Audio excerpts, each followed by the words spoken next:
Hola, soy Rosalía Arte y voy a explicar la unidad 8 para nivel cuarto de ESO titulada Fascismo y Nazismo.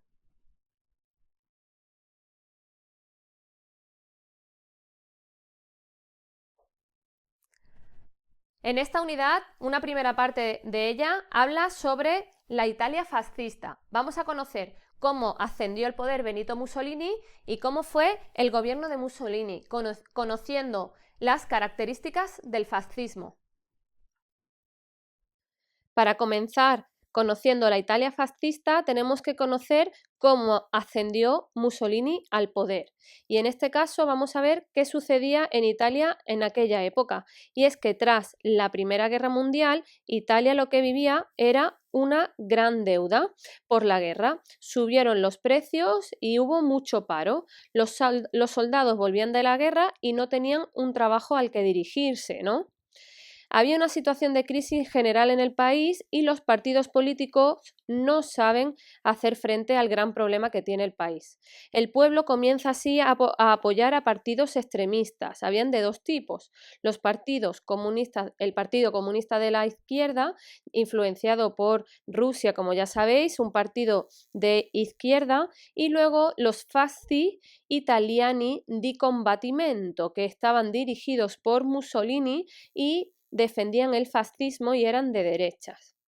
¿Qué sucedió en las elecciones en esta época? Pues hubo elecciones y Mussolini tendrá poco poder, así que lo que hará es tomar el poder por la fuerza, concentrando en diferentes pueblos de Italia miembros de su partido. Esto se conoce como la Marcha sobre Roma, que sucederá entre el 27 y el 28 de octubre de 1922. Y aquí tenéis una imagen del momento de Benito Mussolini haciendo el saludo fascista. ¿Qué características tiene el fascismo? Como ya aquí veis una imagen, esta es lo que es el emblema de los fasci de combattimento y vamos a ver las características del fascismo, que no tenemos que confundir con el nazismo. El fascismo defiende una ideología antidemocrática y anticomunista. Para ellos, su enemigo son la izquierda. El Estado estaba dirigido, en este caso, de forma totalitaria y su líder se le hacía llamar el duque y las libertades individuales se suprimieron, lo que quiere decir que tenemos una dictadura en toda regla. Solo existía un partido único, no había más partidos políticos. El partido era el fascista, por lo que no habían elecciones. El Estado interviene en la economía, el Estado interviene y se apoya también en empresarios privados. Hace una mezcla de intervenir la economía, pero también se apoya en empresas privadas. Cualquier oposición al Estado era reprimida con dureza. Se llegaba a matar a gente por ello. Control absoluto de los medios de comunicación, así se controla la prensa y además también se controla la educación para conseguir manejar a la opinión pública. Se impuso un nacionalismo para la creación de un imperio colonial para Italia. Se metió más la idea del nacionalismo, que viene ya de la época anterior del imperialismo y el colonialismo, para intentar ampliar los territorios italianos.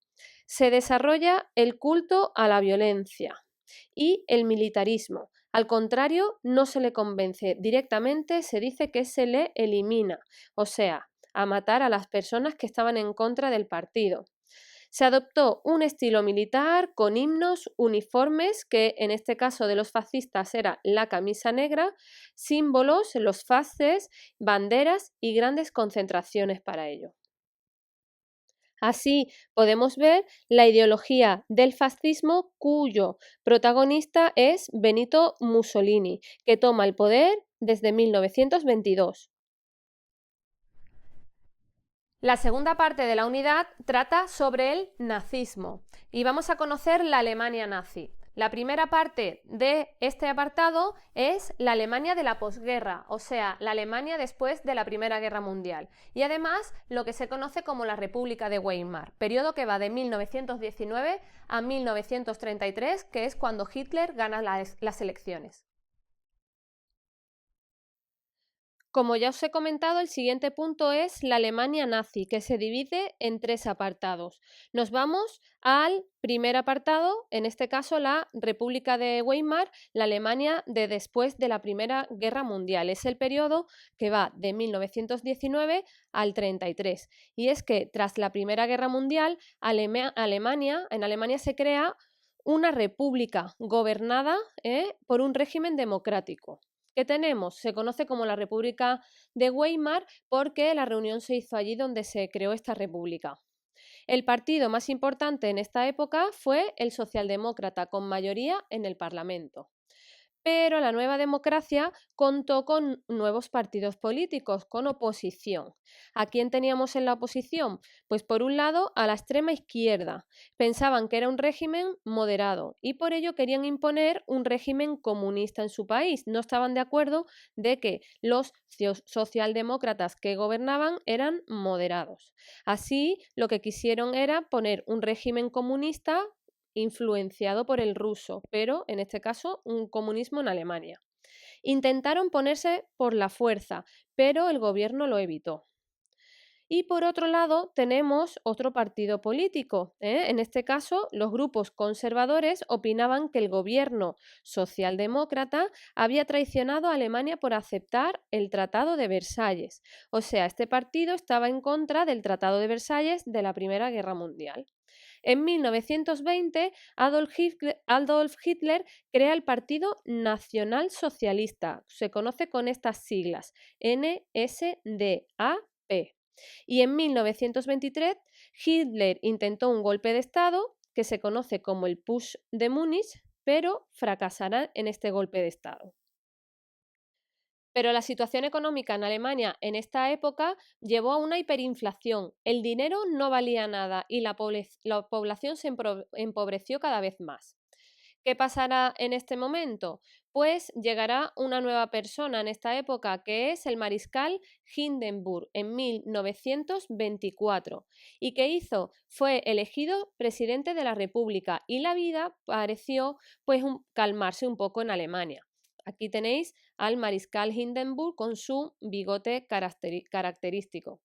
Pero poco a poco Alemania fue uno de los países más afectados por el crack del 29, debido a su dependencia con Estados Unidos por las deudas de guerra por el Tratado de Versalles. Así que lo que esto hizo es que se cerraron empresas tras el crash del 29 también en Estados Unidos, que llevó a más parados en Alemania, pues estas empresas también tenían empresas en Alemania. Resultado de todo esto, que en 1932 habían 6 millones de parados en Alemania, casi la mitad de la población activa en esta época. El siguiente apartado nos lleva a cómo Hitler llega al poder. En este caso, después seguiremos conociendo la ideología del nazismo, que se basó en el libro que escribió Hitler, el Mein Kampf, traducido Mi lucha. Pues vamos a conocer ahora cómo Hitler llega al poder en Alemania. Y es que el aumento del paro en el país llevó, en este caso, a la desconfianza del gobierno que había en estos momentos, por lo que se empezó a votar a opciones extremistas. ¿Quiénes eran? Pues estaban el Partido Comunista que habíamos visto antes y el Partido Nazi. Además, industriales y financieros, ante el temor de un contagio comunista en el país, lo que hicieron fue apoyar al Partido Nazi, el único partido que mantendría los intereses de los grandes empresarios y de las industrias. En las elecciones de 1932, ningún partido obtuvo la mayoría absoluta, pero nazis y comunistas fueron las fuerzas más votadas. Como presidente de la República fue electo nuevamente el mariscal Hindenburg, que lo hemos conocido antes, que nombrará canciller a Hitler en enero de 1933. ¿Qué sucederá a partir de aquí? Pues en marzo de 1933 habrán unas nuevas elecciones porque Hitler quería conseguir la mayoría absoluta. En pocos meses, ¿qué hicieron? Pues los nazis metieron todo el poder en sus manos, acabando con los partidos de la oposición y además también acusaron a comunistas del incendio del Reichstag, que sucedió unos pocos días antes de estas elecciones que se habían convocado en marzo. ¿A quién acusaron? A un comunista, así haciendo campaña en contra del comunismo para que no ganara las elecciones. En este caso, nunca se demostró que el incendio del Reichstag fue realizado por un comunista, así que también pues cabe la duda de esto, ¿no? Y ¿qué sucedió? Pues mandaron a todos los presos, los nazis, a los campos de concentración. En estas elecciones de marzo de 1933, Hitler no ganará la mayoría absoluta, pero sí será el partido más votado. Y terminará de esta forma la República de Weimar, fundando en este caso el Tercer Reich en Alemania. Así, además, Hitler asesinaría a todo aquel que se le opusiera dentro de su propio partido político, mandando también a asesinar a sus propios compañeros, en lo que se conoce en 1934 como la Noche de los Cuchillos Largos, y asesinó a compañeros de su propio partido que no estaban de acuerdo con su forma de actuar. ¿Qué sucederá además también? Pues en agosto de 1934, Hindenburg, que era el presidente de la República, muere, por lo que también se convertirá Hitler en presidente de la República. Era el canciller, pero ahora también se convertía en el jefe de Estado, en el presidente de la República. ¿Ahora qué obtenía Hitler? Pues se convertía en un jefe de Estado, como ya os he dicho, en un jefe de gobierno, en el presidente, y además en el presidente del único partido político que había en estos momentos, el partido nazi. Y vamos a conocer ahora el último punto de la Alemania nazi, como ya os he dicho, lo que se conoce como la ideología del nazismo. Y es que tenéis que recordar un apartado anterior, que es el Putsch de Múnich. Este golpe de Estado que intentó Adolf Hitler le llevó a la cárcel en este momento. Fue condenado para, me parece, 8 años, pero a los meses salió de la cárcel. Pero estando en la cárcel por este Putsch de Múnich, Hitler escribe un libro que se conoce como el Mein Kampf, traducido es Mi lucha, convirtiéndose en un bestseller en la época, este libro, muy importante para la ideología del nazismo. En este diario recogía muchísimos rasgos del fascismo y otros propios como el racismo, o sea, le influenció la ideología de Benito Mussolini, pero incorporó en el nazismo el racismo. ¿Qué es lo que defendía en el libro? El culto al jefe, primacía del Estado, exaltación de la violencia y la juventud, el racismo y valor tradicional de la mujer, o sea, que tengan hijos y realicen sus tareas domésticas. El nazismo que defendió, pues era un variante del fascismo, pero tenía además características de racismo. Su principal concepción es esta y diferencia con el fascismo, donde creían que existían razas inferiores y razas superiores. Esto es lo que decía esta ideología. Lo que decía era que la raza superior era la denominada raza aria para los alemanes, en este caso para los que defendían el nazismo. Según Hitler, había que imponerse a razas inferiores como los latinos, eslavos, gitanos y sobre todo judíos, y también hasta incluso a los homosexuales. Para él, la mezcla de razas había llevado a la decadencia de Alemania y había ocurrido esta crisis en Alemania que había llevado a pues montones de personas en paro, ¿no? ¿Qué más qué más decimos de la ideología nazi?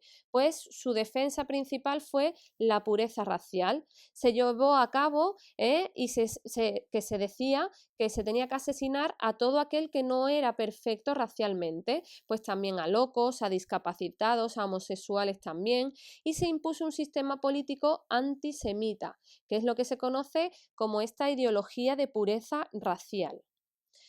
¿Y qué sucederá? Pues primero se prohibió que la mayoría de judíos, el ataque total del partido nazi fue a la gran mayoría de judíos, pudieran realizar profesiones, y se prohibían o se le colgaban carteles en sus tiendas y puestos, y luego también se les señalaba con una estrella amarilla que señalaba a estas personas como judíos. Esta estrella se cosía en la ropa de las personas judías para identificarlas. Segundo, se prohibieron los matrimonios entre judíos y arios. Estaba totalmente prohibido. En 1935 sucedió la Noche de los Cristales Rotos, que es otra noche que identificará un momento en el que judíos fueron asesinados, sus negocios saqueados, sinagogas incendiadas y más de 26.000 judíos encerrados en campos de concentración. Llevará a la persecución judía esta Noche de los Cristales Rotos en 1935. ¿Qué pasará? Pues el exilio de judíos en otros países fue masivo por toda Europa, huyendo del régimen nazi.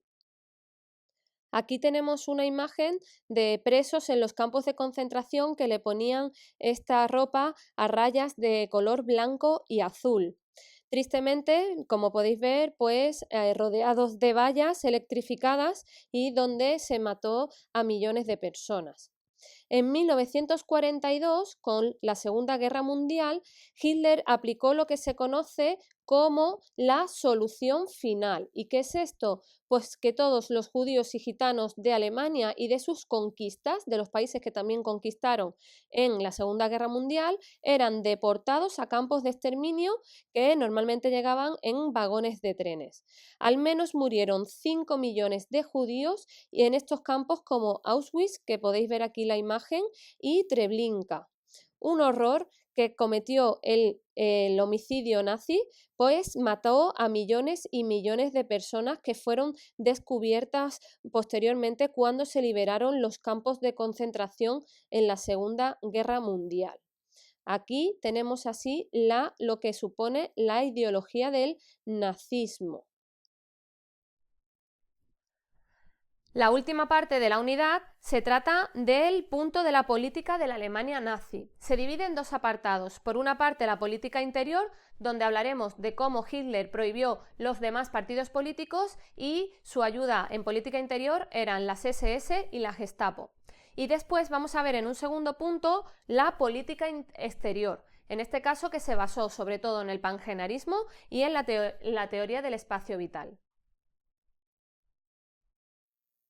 Y nos vamos a conocer la política interior de los nazis. Y es que lo primero que hizo Hitler en este caso fue eliminar los partidos políticos. ¿Qué más decía? Que el Estado estaba dirigido por un líder, y en este caso se llamaba el Führer, que nunca se equivocaba, ¿eh? El saludo era Heil Hitler y expresaba la confianza absoluta en él, y tenía este saludo con la mano derecha al alza, también como hacían los fascistas. ¿Cómo implantó una política interior Hitler? Pues hizo un Estado policial dirigido por su mano derecha, Himmler, compuesto por dos cuerpos que perseguían todo opositor y mandaban a los campos de concentración, haciendo pues política del miedo. ¿Quiénes eran estos dos cuerpos? Por un lado, las SS, que eran como una guardia personal de Hitler compuesta por miles de personas, y la Gestapo, que era la policía secreta alemana. Aquí tenemos los típicos uniformes de estos policías de la SS y de la Gestapo de Hitler. Además, también controló la propaganda y la publicidad del gobierno, ¿no? Y lo que hizo un papel muy, muy importante, gracias a la persona que lo llevaba, que fue Goebbels. Se encargó de dirigir toda la campaña nazi y toda la publicidad que hacía el gobierno al pueblo. Todos los medios de comunicación estaban controlados por el partido nazi.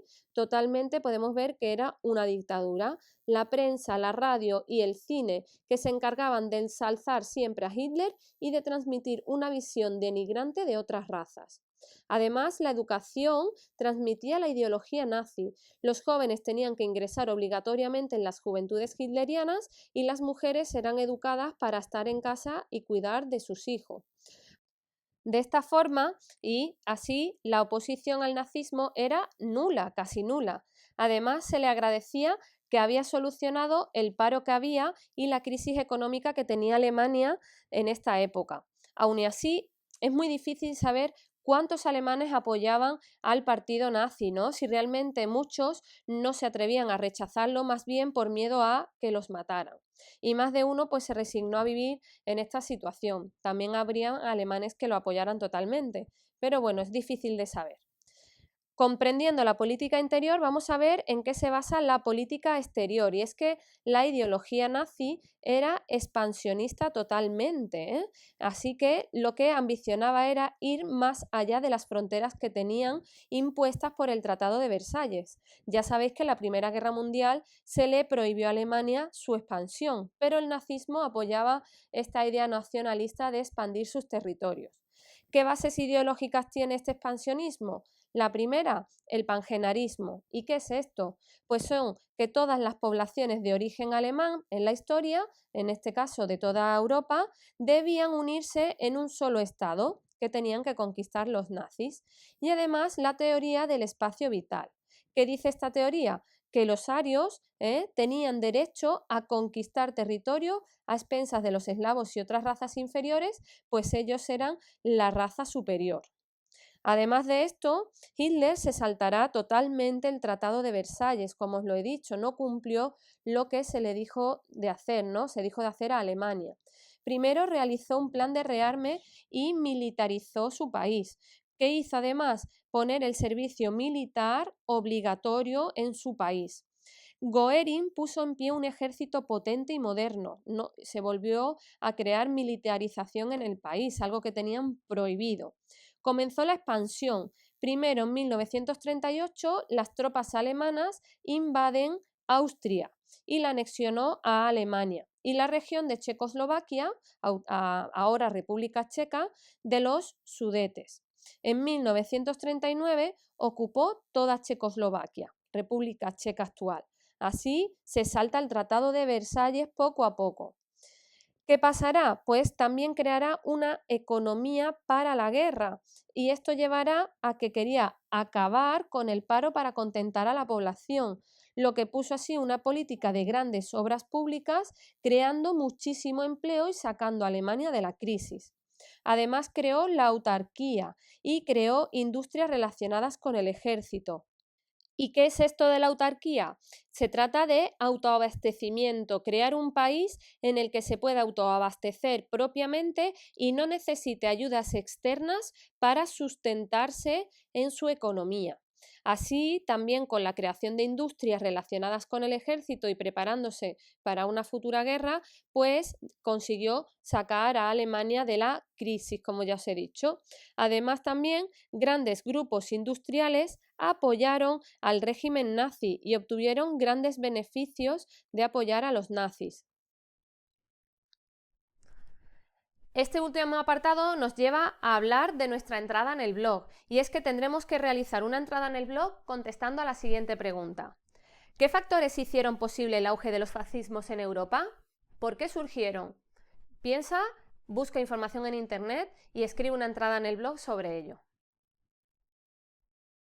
Son muchas las empresas que obtuvieron beneficios del régimen nazi, ¿no? Y que trabajaron para ellas, pero, por ejemplo, tenemos ejemplo de los trajes que usaron las SS y la Gestapo y el propio Hitler. Pues estaba diseñado por Hugo Boss, así que beneficiado de lo que es el nazismo, pues fue Hugo Boss, por ejemplo, con la ropa de los nazis. Otro ejemplo de grandes empresas beneficiadas por los nazis fue IBM. Aquí tenemos la máquina que inventó IBM y que utilizaron los nazis para taquigrafiar, por así decir, por hacer tarjetas donde registraban a los judíos y a los presos que iban metiendo en los campos de concentración. También con más empresas a modo de ejemplo, porque son numerosas, pues también se benefició Volkswagen y Porsche del mismo dueño, y aquí podemos ver a Hitler en un Volkswagen Beetle. Los nazis aprovecharon la fábrica también de coches y de camiones, por ejemplo, se apoyaron de General Motors. También continuando con este ejemplo, también nos sirve de anécdota, ¿no? Pero hay que saberlo. Bayer fue la empresa que fabricó las latas de Zyklon, que es el gas que se utilizaba en las cámaras de gas de los campos de concentración para matar a las personas. Y también, por último, otra empresa que se benefició del nazismo fue Siemens. En este caso, aquí tenemos una imagen de una fábrica de Siemens con presos, con la ropa típica de los presos de los campos de concentración, y en este caso estaban fabricando lo que eran las cámaras de gas que luego, posteriormente, matarían a millones de personas, o incluso a lo mejor también mataron a estas personas lo que estaban fabricando en esos momentos. Con todo esto, recuerda que todas las palabras con asterisco son el glosario de nuestra unidad, y con ello espero que hayas aprendido más sobre el fascismo y el nazismo. Nos vemos en la siguiente unidad, que es la Segunda Guerra Mundial, y comprenderás mejor todo lo explicado en esta. ¡Adiós!